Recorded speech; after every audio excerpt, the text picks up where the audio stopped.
Jerome Powell finally did it. He cut rates.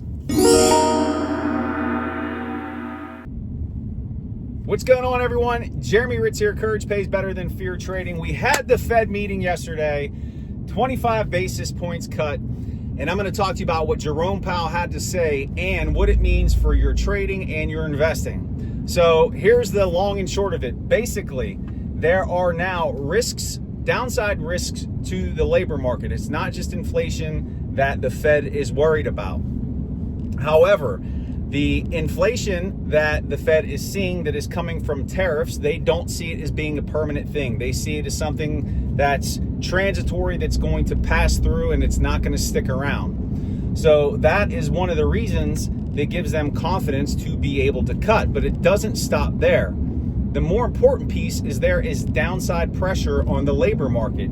And one thing Powell said yesterday is that by the end of the year, the unemployment rate, which is currently 4.2%, is going to climb to 4.5%. And we're seeing that people are losing their jobs. Some people are saying that that's attributable to the fact of the immigration policies that are in place. But regardless, because we're seeing that weakening, that's why we're seeing these cuts happening.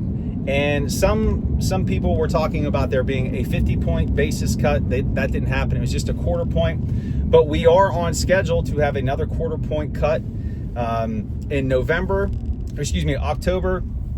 and then one in December as well. So there should be two more cuts that are coming before it's all said and done with. And that's going to make policy less restrictive. Now, what does that mean? That means that people can borrow money at a cheaper rate. And what does that do? It adds liquidity to the markets. And what I mean by that is people will have they'll have money that they're paying less to borrow that can then be used in the economy. So that kind of takes pressure off of your small cap businesses. Granted, it's not huge with a quarter point cut, but as those cuts mount, it will take more pressure off. It'll take more pressure off the consumer. So that could cause an uptick in liquidity in the market, and that could mean that this market still has higher to go. But here's the thing. It doesn't take a genius to look at the chart, to look at the SPX, to look at the Qs, and even IWM, which is close to hitting an all-time high as I'm recording this. We're popping again today. But you could see, and I've been saying it, I know I sound like a damn broken record, but there's got to be a pullback. I'm not even talking a correction, which is 10 to 20%. A 5% pullback. We haven't had one since April.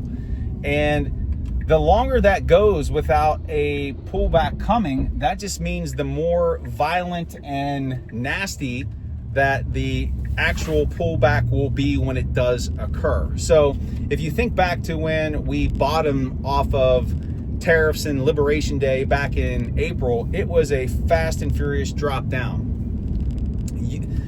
We could see something like that again, because as wickedly as we shot out of there and pushed up to new all-time highs like we have, we could see not as big of a drop, who knows, but we could see a 20% slow decline over time, right? And it's just, when is it going to happen?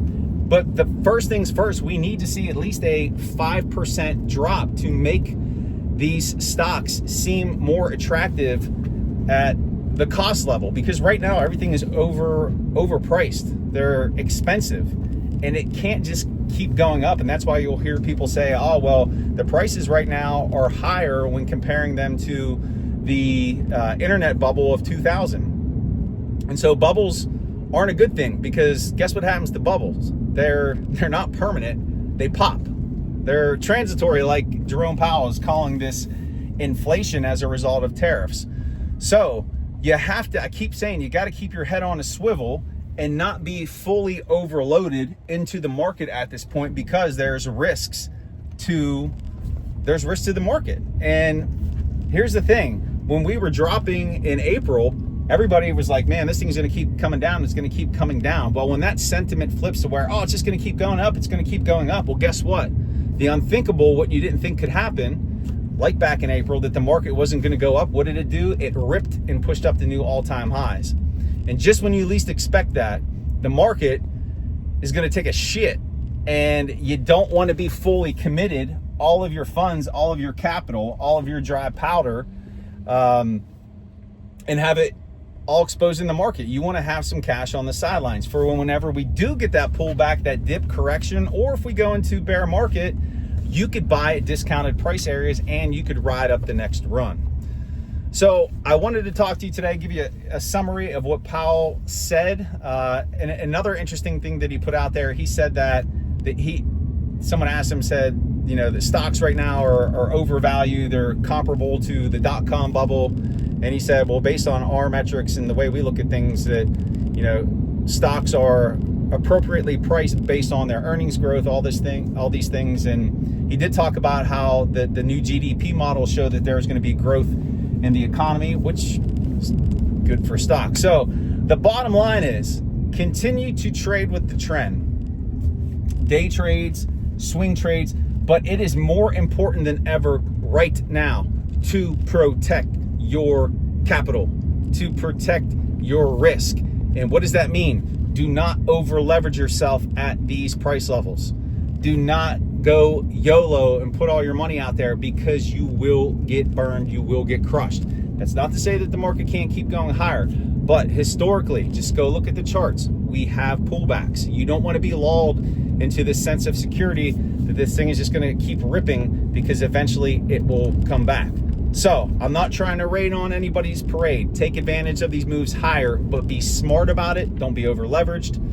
And yeah, and that's driven for today. I know there's not any personal stories here, but I wanted to share that with you. Summary of Papa P.